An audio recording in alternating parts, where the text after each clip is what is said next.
નમસ્કાર મિત્રો, દેશ અને દુનિયાના સૌથી મોટા સમાચારમાં આપનું સ્વાગત છે। તો આજના તાજા સમાચાર મેળવવા માટે વિડીયોને અંત સુધી જોતા રહો અને આવા જ દરરોજના સમાચાર સૌથી પહેલા મેળવવા માટે આ ચેનલને સબસ્ક્રાઇબ કરવાનું ના ભૂલતા। તો મિત્રો આજના પ્રથમ સમાચાર વિશે વાત કરીએ તો ગુજરાત રાજ્યમાં ભારે વાવાઝોડા સાથે તોફાની વરસાદ શરૂ અને હજુ આગામી 48 કલાક માટે હાઈ એલર્ટ આપવામાં આવ્યું। જ્યાં દર્શક મિત્રો વરસાદી સમાચાર આપું તો ગુજરાત રાજ્યમાં આગાહી અનુસાર ગુજરાત રાજ્ય ઉપર વાવાઝોડાની અસરો હવે શરૂ થઈ ચૂકી છે। ઉત્તર ગુજરાત ઉપર અને કચ્છ ઉપરથી એક મોટું વાવાઝોડું પસાર થઈ રહ્યું છે, જેને કારણે આખા ગુજરાત ઉપર ભારે આંધી તોફાન અને પવનો સાથેના વરસાદો શરૂ થયા। ત્યારે મિત્રો આ વરસાદી આફતમાંથી બચવા માટે તંત્ર પણ એલર્ટ થઈ ચૂક્યું છે। સાબરકાંઠા લાગુના વિસ્તારોમાં પોલીસે કામ વગર ઘરની બહાર ના નીકળવાની પણ સૂચના આપી। તેની વચ્ચે તમને જણાવી દઈએ તો ખાસ કરીને અત્યારે જે આ હવાનું દબાણ બની રહ્યું છે, લો પ્રેશર બની રહ્યું છે, તેને કારણે ગુજરાત રાજ્યમાં હજુ પણ 10 તારીખ સુધી ભારે વરસાદની આગાહી છે। તેની વચ્ચે મિત્રો આજે ગુજરાતમાં વાત કરીએ તો 7-7, 8-8 ઇંચના વરસાદો રહ્યા ગુજરાતની અંદર। ફરી એકવાર આજે સુઈ ગામની અંદર 8 કલાકમાં 8 ઇંચ વરસાદ પડતા જ્યાં જુઓ ત્યાં પાણી જોવા મળ્યું। બીજા નંબર ઉપર તમને માહિતી આપે તો મિત્રો 45 કિલોમીટર પ્રતિ કલાકના પવનો ફૂંકાતા રાજ્યની અંદર માતમ છવાઈ ગયું। તોફાની વરસાદ અને વાવાઝોડા જેવી સ્થિતિ જોવા મળી। ત્યારે હજુ મિત્રો જણાવી દઈએ તો ગુજરાત વિસ્તારમાં જે છે તે લો પ્રેશરીય સિસ્ટમ હજુ પણ સક્રિય છે અને આગામી 24 થી 48 કલાક હજુ પણ ગુજરાતમાં વરસાદ જે છે તે ભૂકા કાઢશે। સાર્વત્રિક વરસાદનો રાઉન્ડ શરૂ રહેશે તો ઉત્તર ગુજરાતથી માંડીને મધ્ય ગુજરાત, સૌરાષ્ટ્ર અને દક્ષિણ ગુજરાત સાવધાન રહે।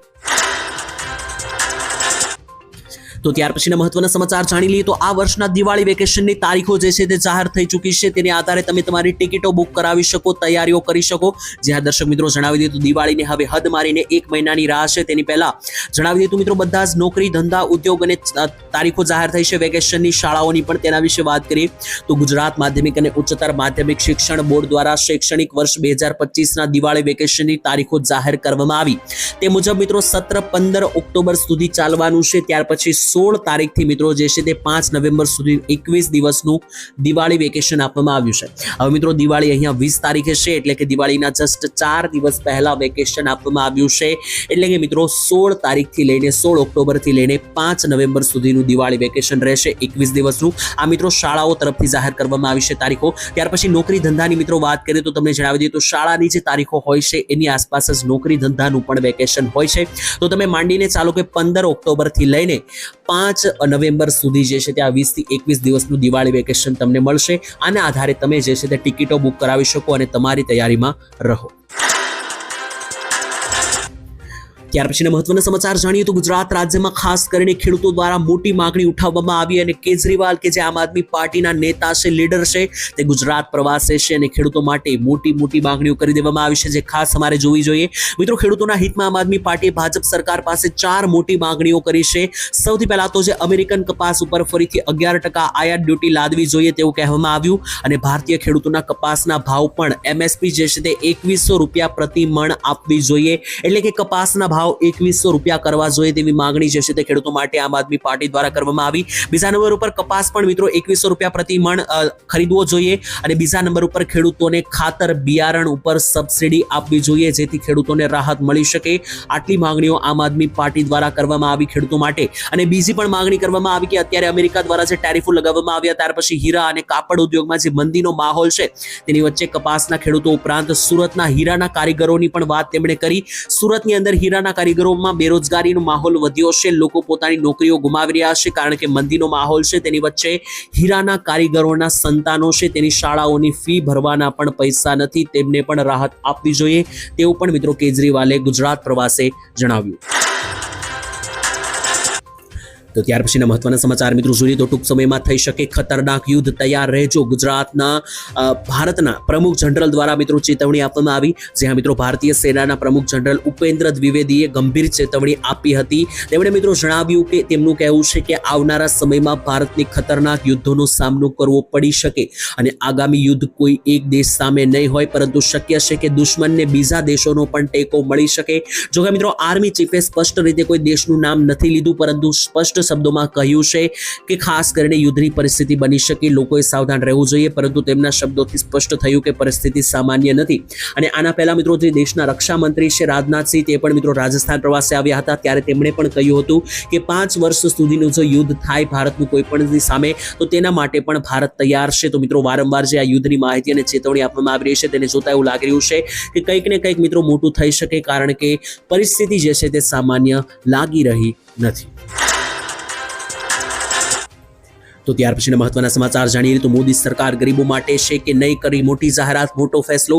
જી હા મિત્રો, તમે જાણો છો કે અવારનવાર ગરીબો જે છે તેમના માટે મોદી સરકાર અવારનવાર મોટા ફેસલાઓ લેતી હોય છે. અને તમે જાણો છો કે 2014 થી મોદીની સરકાર અસ્તિત્વમાં છે, ત્યાર પછી લગાતાર મોટા નિર્ણયો લેવામાં આવ્યા. ત્યારે લોકો પ્રશ્નો ઉપાડી રહ્યા છે કે શું ખરેખર મોદી સરકાર ગરીબો માટેની છે, મધ્યમ વર્ગની છે કે પછી નથી. તેને લઈને મિત્રો ભારતીય જનતા પાર્ટીના મુખ્યાલય ખાતેથી એક પત્રકાર પરિષદમાં અશ્વિની વૈષ્ણવ કે જે ભારતીય જનતા પાર્ટીના મંત્રી છે તેમણે જણાવ્યું કે પ્રધાનમંત્રી નરેન્દ્ર મોદીએ મધ્યમ વર્ગ માટે ખૂબ કામો કર્યા છે, ખૂબ નિષ્ઠા અપનાવી છે. ત્યારે આપણને બધાને સમયાંતરે દેખાય છે કે મોદીજી દર વખતે મધ્યમ વર્ગ અને ગરીબો માટે લગાતાર કામો કરતા આવ્યા છે. આ વર્ષે પણ મિત્રો જે સરકારે 12 લાખ રૂપિયા સુધીની આવક ધરાવતા લોકોને ટેક્સમાંથી મુક્તિ આપી, એટલે કે ગરીબ લોકોએ ટેક્સ નહીં ભરવો પડે, મધ્યમ વર્ગના લોકોએ ટેક્સ નહીં ભરવો પડે. બીજા નંબર ઉપર અત્યારે જીએસટીમાં ઘટાડો કરતા દિવાળી ઉપર બધી જ ચીજવસ્તુઓના ભાવ ઘટાડ્યા, તે પણ મોદીએ મધ્યમ વર્ગ માટે કર્યું, તેવું પણ અશ્વિની વૈષ્ણવે જણાવ્યું. અને ખાસ હજુ પણ મોદીજી જે છે તે દેશના 140 કરોડ દેશવાસીઓને રાહત આપશે તેવા ફેસલાઓ લગાતાર લેશે અને મધ્યમ વર્ગ અને ગરીબો માટે મોદીની સરકાર છે તેવું પણ જણાવ્યું. તો ત્યાર પછીના મહત્વના સમાચાર મિત્રો જાણી લે તો 2000 રૂપિયાના આવનારા પીએમ કિસાન સન્માન નિધિના ખેડૂતો માટેના યોજનાના હપ્તાને લઈને મોટા સમાચાર. જ્યાં મિત્રો પ્રધાનમંત્રી કિસાન સન્માન નિધિ યોજના અંતર્ગત જે 2000 રૂપિયાના હપ્તા મળે છે તે હવે મિત્રો ગયો હપ્તો જે છે તે 2 ઓગસ્ટના રોજ મળ્યો હતો. ત્યાર પછી હવે આવનારો હપ્તો ક્યારે મળશે તેના પ્રશ્નના જવાબમાં તમને જણાવીએ તો મિત્રો તમને જણાવી દઈએ કે અત્યારે જે છે તેવું લાગી રહ્યું છે કે છેલ્લો જે હપ્તો મળ્યો હતો તેના આધારે તમને કહીએ તો મિત્રો આવનારો પ્રધાનમંત્રી કિસાન સન્માન નિધિનો હપ્તો તમને હજુ 2 મહિના પછી એટલે કે ડિસેમ્બર મહિનામાં મળી શકે. પરંતુ મિત્રો તમને જણાવી દઈએ કે સરકાર દર વખતે દિવાળી નજીક હોય ત્યારે 2000 નો હપ્તો આપતી હોય છે. ગયા વર્ષે પણ તેવું કર્યું હતું, સરકારે દિવાળી ઉપર હપ્તો આપ્યો હતો. તો આ વખતે પણ મિત્રો દિવાળી નજીક જે છે તે હપ્તો તમને ખાતામાં મળી શકે. જો કે મિત્રો આ અંગે હજુ કોઈ પણ ઓફિશિયલી તારીખ જાહેર થઈ નથી, જ્યારે થશે ત્યારે અમે તમને જણાવી આપીશું. પરંતુ એના પહેલા તમારે કેવાયસી અને જે કંઈ પણ મિત્રો ફાર્મર રજિસ્ટ્રી છે તે કરાવીને રાખવી પડશે, નહીતર તમને હપ્તો નહીં મળે. હવે મિત્રો આ કેવાયસી છે તે તમે નજીકના સીએસસી કેન્દ્ર પર જઈને પણ કરાવી શકો અને ઘરે બેઠા પ્રધાનમંત્રી કિસાન સન્માન નિધિ યોજનાની જે ઓફિશિયલ વેબસાઇટ છે તેના ઉપર ઘરે બેઠા તમને ફોનના માધ્યમથી પણ કેવાયસી કરાવી શકો. તો ત્યાર પછીના મહત્વના સમાચાર જાણીએ તો મિત્રો અમેરિકા અને ભારત વચ્ચે જે છેલ્લા કેટલાક સમયથી સંબંધો બગડી રહ્યા છે તેના વચ્ચે અરવિંદ કેજરીવાલે કરી મોટી જાહેરાત. આમ આદમી પાર્ટીના અરવિંદ કેજરીવાલ ગુજરાત પ્રવાસે છે ત્યારે તેમણે અમેરિકાના ડોનાલ્ડ ટ્રમ્પ ઉપર આકરા પ્રહારો કર્યા. મોદી સરકાર સમક્ષ 4 માંગણીઓ પણ રજૂ કરી. કેજરીવાલે મિત્રો પત્રકાર પરિષદની અંદર તેમણે કહ્યું કે જે અમેરિકાએ ભારત ઉપર 50% ટેરિફ લાદ્યો છે તો ભારતે પણ વળતો અમેરિકા ઉપર 75% ટેરિફ લગાવવો જોઈએ. કેજરીવાલે મિત્રો એમ પણ કહ્યું કે ટ્રમ્પ જે છે તે એક કાયર અને ડરપોક વ્યક્તિ છે. જે દેશની સામે ટ્રમ્પ પડ્યો છે તેમની સામે ટ્રમ્પને નમવું પડ્યું છે તેવું પણ કેજરીવાલે જણાવ્યું. એટલે કે મિત્રો અરવિંદ કેજરીવાલે એવું જણાવી રહ્યા છે કે અમેરિકા જે ભારતને દબાવવાનો પ્રયાસ કરી રહી છે તો ભારતે ડબલ પ્રહાર વળતો આપવો જોઈએ.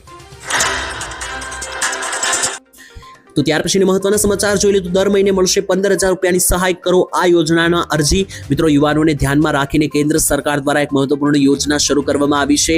આ યોજનાનું નામ છે રોજગાર લક્ષી પ્રોત્સાહન યોજના એટલે કે ELI યોજના.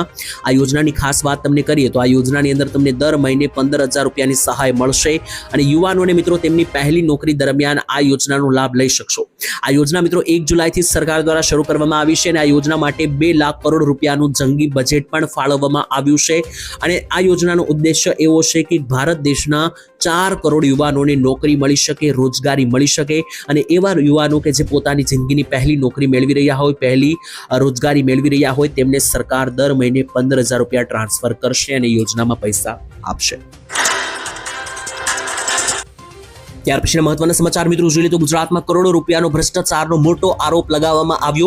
મિત્રો તમે જાણો છો કે ચોમાસાની આ વખતે શરૂઆત થઈ તે પહેલા ચોમાસામાં ગુજરાતમાં પૂર જેવી પરિસ્થિતિ ના બને અને ધેડ વિસ્તારમાં જેમ દર વર્ષે પૂર આવે છે આ વર્ષે ના આવે તેના માટે 129 કરોડ રૂપિયાનું બજેટ ફાળવવામાં આવ્યું હતું. છતાં પણ આ વખતે જે ભારે વરસાદ આવ્યો તેને કારણે ધેડ વિસ્તાર અત્યારે સંપૂર્ણ જળબંબાકાર છે.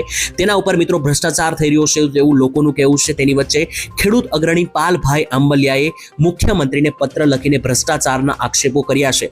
પાલભાઈ આંબલિયાએ મિત્રો કહ્યું કે 139 કરોડ રૂપિયા જે સરકારે ફાળવ્યા હતા કે ગુજરાતમાં પૂર જેવી પરિસ્થિતિ આ વખતે ના બને, તેમાંથી 9 કરોડ રૂપિયા જ કામો થયા છે. બાકીના રૂપિયા ક્યાં ગયા તેવા પણ પ્રશ્નો પૂછ્યા. આ કામોમાં મિત્રો મોટા પાયે ગેરરીતિ થઈ હોવાના આરોપ લગાવ્યા અને પાલભાઈ આંબલિયાએ મિત્રો પુરાવા રૂપે 2 વિડીયો પણ મુખ્યમંત્રીને મોકલ્યા છે. આ કામગીરી, હાલની સ્થિતિ તથા વિપક્ષના આક્ષેપોએ મિત્રો જે અત્યારે મુદ્દો ચાલી રહ્યો છે તેની વચ્ચે કેબિનેટ મંત્રી કુંવરજી બાવળિયાના અધ્યક્ષ સ્થાને પોરબંદર સર્કિટ હાઉસ ખાતે પ્રેસ કોન્ફરન્સ યોજાઈ હતી, જેમાં પાલભાઈ આંબલિયાએ ભ્રષ્ટાચાર થયા હોવાના આરોપો દર્શાવ્યા.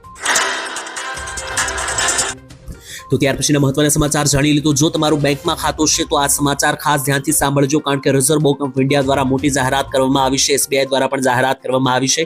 જ્યાં દર્શક મિત્રો, જો તમારું બેંકની અંદર ખાતું છે અને તમારા પૈસા તેમાં પડેલા છે તો તમારે હવે આ કાળજી રાખવી પડશે, કારણ કે ઘણા બધા હજારો લાખો લોકો સાથે આ છેતરપિંડી થઈ છે અને એમના બેંક ખાતામાં પડેલા બધા જ પૈસા ઉઠી ગયા છે. સ્ટેટ બેંક ઓફ ઇન્ડિયા દ્વારા મિત્રો જે છે તે મોબાઈલ નંબર બદલવાના કૌભાંડની બચવા માટે ગ્રાહકોને ચેતવણી આપવામાં આવી છે. ગ્રાહકોને નકલી કોલ અથવા તો જે ખોટા ફેક મેસેજ આવે છે તેને લઈને સાવચેત રહેવા માટે કહેવામાં આવ્યું છે, કારણ કે બેંકમાંથી ફોન આવ્યો છે તેવું કહીને લૂંટેરાઓ જે છે તે લોકોને લૂંટી રહ્યા છે.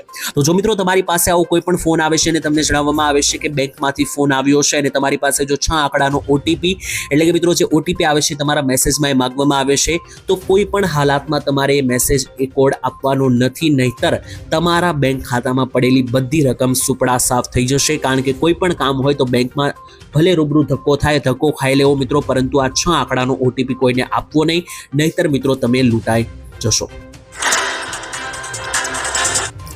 તો ત્યાર પછીના મહત્વના સમાચાર મિત્રો જોઈ તો ગુજરાતને સલામત રાખ્યું છે. અમિત શાહ દ્વારા મોટી જાહેરાત કરવામાં આવી હર્ષ સંઘવી અને મુખ્યમંત્રી ભૂપેન્દ્ર પટેલ માટે. મિત્રો કેન્દ્રીય ગૃહમંત્રી અમિત શાહ જે છે તે ગુજરાત પ્રવાસે આવ્યા હતા, ત્યારે તેમણે સંબોધન કરતા જણાવ્યું કે કેન્દ્રીય ગૃહમંત્રી અમિત શાહે મિત્રો જે નિવેદન આપ્યું તેમાં તેમણે કહ્યું કે મુખ્યમંત્રી ભૂપેન્દ્ર પટેલ અને રાજ્યમંત્રી હર્ષ સંઘવીના નામનો ઉલ્લેખ કરીને તેમણે કહ્યું કે આ બંને એ વ્યક્તિ છે જે ગુજરાત માટે લગાતાર કામ કરી રહ્યા છે.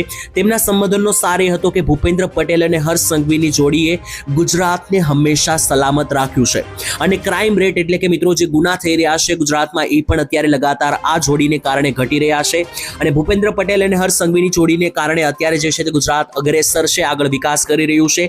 ત્યારે મિત્રો તત્કાલીન મુખ્યમંત્રી નરેન્દ્રભાઈ મોદીએ ચીલો ચાતરેલો અને આગળ વધારવાનું કામ આ જોડી કરી રહી છે. એટલે કે આગળ મિત્રો નરેન્દ્ર મોદી જ્યારે ગુજરાતના મુખ્યમંત્રી હતા ત્યારે તેમણે જે કામ ગુજરાત માટે કરી રહ્યું છે તેને અત્યારે મુખ્યમંત્રી ભૂપેન્દ્ર પટેલ અને હર્ષ સંઘવી આગળ વધારી રહ્યા છે અને તેમણે ગુજરાત રાજ્યને ગુનાહોથી દૂર અને સલામત રાખ્યું છે તેવું પણ અમિત શાહે જણાવ્યું. મિત્રો આ વાતથી તમે સહેમતી ધરાવશો કે નહીં, કોમેન્ટમાં લખીને જણાવી દેજો. તો ત્યાર પછીના મહત્વના સમાચાર મિત્રો જોઈએ તો શું ખરેખર દેવા માફ થશે કે નહીં? દેવા માફી અંગે મિત્રો લગાતાર જે છે તે મુદ્દો વિષયમાં હોય છે, ચર્ચામાં હોય છે. ત્યારે મિત્રો તમને જણાવીએ તો બીજા રાજ્યોની જેમ ગુજરાતમાં પણ દેવા માફી કે લોન માફી કે પાક ધિરાણ લોન માફ થશે કે નહીં તેને લઈને મિત્રો લગાતાર જે મિત્રો લોકો સવાલો પૂછી રહ્યા છે તેના જવાબો હવે મળી રહ્યા છે. જ્યાં દર્શક મિત્રો તમને જણાવીએ દર વર્ષની જેમ આ વખતે પણ ખેડૂતોને ઘણો બધો માર પડ્યો છે, કુદરતના ફટકા પડ્યા છે અને ખેડૂતોને ભારે પાક નુકસાની ગઈ છે. ત્યારે ફરી એકવાર ખેડૂતો સરકાર પાસે મદદ માંગી છે અને જણાવ્યું છે કે સરકાર ગુજરાતમાં પણ દેવા માફી કરી આપે. ત્યારે મિત્રો તમને જણાવી દઈએ તો તેલંગાણા અને ઝારખંડની સરકારે 2023માં જે દેવા માફ કર્યા હતા ત્યાર પછી હવે ગુજરાતમાં પણ દેવા માફ કરો તેવી માંગણી જે છે તે ઉચ્ચારી રહ્યા છે લોકો. ત્યારે મિત્રો તમને જણાવી દઈએ કે દેવા માફી અંગે ગુજરાતમાં હજુ સરકાર તરફથી કોઈ ઓફિશિયલી જાહેરાત કરવામાં નથી આવી. જો મિત્રો કરવામાં આવશે તો તમને જણાવી દઈશું, કારણ કે ગુજરાત ઉપર અત્યારે ખેડૂત દીઠ 56,000 રૂપિયાનું દેવું છે. તો મિત્રો ગુજરાતમાં ખેડૂતોના દેવા માફ કરવા જોઈએ કે નહીં, તમે શું માનો છો કોમેન્ટમાં લખી દેજો. ત્યાર પછીના મહત્વના સમાચાર મિત્રો જોઈએ તો દીકરીઓ માટે જે છે તે સરકારની સૌથી મોટી યોજના. તો જો તમારી ઘરે પણ દીકરીઓ હોય તો આ યોજનાના ફોર્મ અત્યારે જ ભરી દેજો, જેમાં તમને મળશે 1,10,000 રૂપિયાની સહાય. મિત્રો સરકાર જે છે તે દીકરીઓ માટે વહાલી દીકરી યોજના ચલાવે છે, જેમાં સરકાર 3 હપ્તામાં ટોટલ 1,10,000 રૂપિયા આપે છે, જે દીકરીઓ માટે ખૂબ જ વધારે મિત્રો જે છે તે ઉપયોગમાં આવી શકે. સૌથી પહેલા તો મિત્રો જો તમારી ઘરે પણ દીકરી હોય તો તમે પણ વહાલી દીકરી યોજનાના ફોર્મ ભરી શકો, જેની અંદર તમારે યોગ્ય ડોક્યુમેન્ટ સાથે અરજી કરવાની રહેશે. તમે અરજી તમારી કરેલી પાસ થશે ત્યાર પછી 3 હપ્તાની અંદર તમને આ પૈસા મળી જશે. પહેલો હપ્તો જે છે તે મિત્રો તમને 4,000 નો મળશે, બીજો હપ્તો 6,000 નો મળશે અને ત્રીજો હપ્તો જે છે તે દીકરીઓને લગ્ન કરવા માટે અથવા તો આગળ ભણવા માટે જે છે તે 1,00,000 રૂપિયાનું મળશે. આમ ટોટલ વહાલી દીકરી યોજના અંતર્ગત સરકાર જે છે તે મિત્રો તમને હવે 1,00,000 રૂપિયા આપી રહી છે. તો આ મોકો ગુમાવતા નહીં, અત્યારે જ ફોર્મ ભરી દેજો. તો તો ત્યાર પછીના મહત્વના સમાચાર મિત્રો જોઈએ તો હવે તમારું વીજળીનું બિલ 0 આવશે. જો મિત્રો તમે પણ લાઇટ બિલ ભરીને કંટાળી ગયા હોય તો આ યોજનાના ફોર્મ ભરી દેજો, જેમાં તમારું લાઇટ બિલ હવે 0 રૂપિયા આવશે. મિત્રો વીજળીના વધતા જતા બિલોથી તમે પણ જો પરેશાન હોય તો તમને આ સરકારી યોજના વિશે જરૂરથી જાણવું જોઈએ. આ યોજનાનું નામ મિત્રો તમને જણાવી દે તો ખાસ કરીને આ યોજનાનું નામ છે પ્રધાનમંત્રી સૂર્ય ઘર યોજના, જેમાં મિત્રો લોકોને વીજળી બિલમાંથી મોટી રાહત મળે છે. અને આ યોજનાની અંદર મિત્રો તમારું વીજળીનું બિલ 0 આવશે. તમે વીજળી બચાવી શકશો. સોલાર યોજના અંતર્ગત પીએમ સૂર્ય ઘર યોજના અંતર્ગત જે છે મિત્રો હવે તમારું વીજળીનું બિલ તમારે નહીં ભરવું પડે. તો જો મિત્રો તમે પણ મફત વીજળી મેળવવા માંગતા હોય અને વીજળી બિલમાંથી છુટકારો માંગતા હોય તો તમે પણ પ્રધાનમંત્રી સૂર્ય ઘર યોજનાનો લાભ લઈ શકો. ત્યાર પછીના મહત્વના સમાચાર મિત્રો જાણી લે તો નવરાત્રી સુધી નવા વાહન નિયમો લાગુ થવા જઈ રહ્યા છે. હવે દરેક લોકો જે છે તે સાવધાન થઈ જજો. રસ્તા ઉપર ગાડીઓ ચલાવશો તો આ નિયમો પાળવા પડશે, નહીતર ભારે દંડ સાથે લાયસન્સ પણ જપ્ત કરવામાં આવી શકે. જે મિત્રો ગુજરાત પોલીસ વિભાગ દ્વારા રાજ્યમાં કાયદો અને વ્યવસ્થા જાળવવા માટે એક મહત્વપૂર્ણ નિર્ણય લેવામાં આવ્યો છે, જેમાં ગુજરાત રાજ્યની અંદર હવે આગામી 3 થી લઈને 17 સપ્ટેમ્બર સુધી એટલે કે 3 થી 17 તારીખ સુધી રાજ્યભરમાં એક મોટી ડ્રાઈવ યોજવામાં આવી રહી છે. જેની અંદર મિત્રો તમને જણાવી દઈએ તો આ ડ્રાઈવ એટલા માટે છે જેમાં લોકો કે જે નિયમોનું ઉલ્લંઘન કરશે, વાહન ચાલકો, તેમના સામે કડક એક્શન લેવામાં આવશે અને પકડાયા તો મિત્રો ભારે દંડ પણ વસૂલવામાં આવશે. સૌથી પહેલો મિત્રો નિયમ જે બદલાઈ રહ્યો છે એ છે કે 4-વ્હીલર ચાલકો છે તેમણે જે છે તે મિત્રો કાળા કાચવાળી ગાડીઓ ના ચલાવવી. જો કાળા કાચવાળી ગાડીઓ ચલાવશો તો ઊભા કાચ પણ ઉતારવામાં આવશે અને સાથે દંડ પણ ફટકારવામાં આવશે.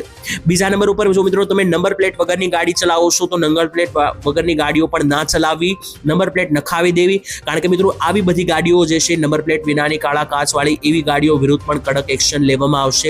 મોટી જાહેરાત કરી છે 3 થી લઈને 17 તારીખ સુધી જે છે તે આ ડ્રાઈવ પોલીસ યોજશે. અને બીજા નંબર ઉપર ગુજરાતના મોટા શહેરો છે તેની અંદર આગામી 8 તારીખથી જે છે તે હેલ્મેટનો નિયમ ફરજિયાત કરવામાં આવી રહ્યો છે. ત્યારે હેલ્મેટની અમલવારી માટે ટ્રાફિક અને પોલીસ તંત્ર પણ અત્યારે હાલ સક્રિય થઈ ગયું છે. રાજકોટની વાત કરીએ તો રાજકોટમાં તો મિત્રો આગળ વાહન ચલાવતા લોકો અને પાછળ બેઠેલાઓએ પણ મિત્રો જે છે તે ફરજિયાત હેલ્મેટ પહેરવું પડશે તેવી મોટી જાહેરાત કરવામાં આવી છે. તો જો મિત્રો તમારું વાહન રસ્તા ઉપર લઈને જાવશો તો આ બધા નિયમો પાળવા પડશે, નહીતર ભારે દંડ વસૂલવામાં આવશે. તો ત્યાર પછીના મહત્વના સમાચાર જોઈ લઈએ. પેટ્રોલ અને ડીઝલના ભાવ ઘટવાને લઈને મોટા સમાચાર જાણીએ તો મિત્રો શું દિવાળી પહેલા પેટ્રોલ અને ડીઝલના ભાવ ઘટશે કે નહીં તેને લઈને મોટા સમાચાર સામે આવ્યા. કારણ કે મિત્રો તમને ખબર હતી કે સીએસટીની ગઈકાલે બેઠક બોલાવવામાં આવી, તેમાં પેટ્રોલ ડીઝલ વિશે પણ ચર્ચા કરવામાં આવશે તેવી લોકોને ખબર હતી. અને મિત્રો આના વિશે અમે તમને 1 વર્ષની માહિતી આપી રહ્યા હતા કે જો પેટ્રોલ અને ડીઝલને જીએસટીના દાયરામાં લાવવામાં આવશે તો સીધો 12 થી 15 રૂપિયાનો ઘટાડો પેટ્રોલ ડીઝલમાં થશે તેવી ચર્ચાઓ ચાલી રહી હતી. તેની વચ્ચે મિત્રો ગઈકાલે આ ચર્ચા થઈ પણ બેઠકની અંદર, અને પેટ્રોલ અને ડીઝલને જીએસટી સ્લેબમાં લાવવાની કોઈ યોજના નથી તેવું પણ મિત્રો જાણવા મળ્યું. એટલે કે પેટ્રોલ અને ડીઝલને જીએસટી દાયરામાં લાવવામાં આવ્યા નથી, જેથી હવે પેટ્રોલ ડીઝલનો જે 12 થી 15 રૂપિયા ભાવ ઘટવાની વાત ચાલતી હતી તે હવે મિત્રો બંધ થઈ જશે. કારણ કે કોઈ ભાવ ઘટશે નહીં, કારણ કે પેટ્રોલ ડીઝલને જીએસટીના દાયરામાં લાવવામાં આવ્યા નથી. જો મિત્રો જીએસટીના દાયરામાં ગઈકાલે બેઠકમાં લાવવામાં આવ્યા હોત તો પેટ્રોલ ડીઝલમાં સીધા 12 રૂપિયા ઘટી જાત, પરંતુ મિત્રો એ થયું નથી, જેથી હવે કોઈ પણ ભાવ ઘટાડો પેટ્રોલ ડીઝલમાં થશે નહીં.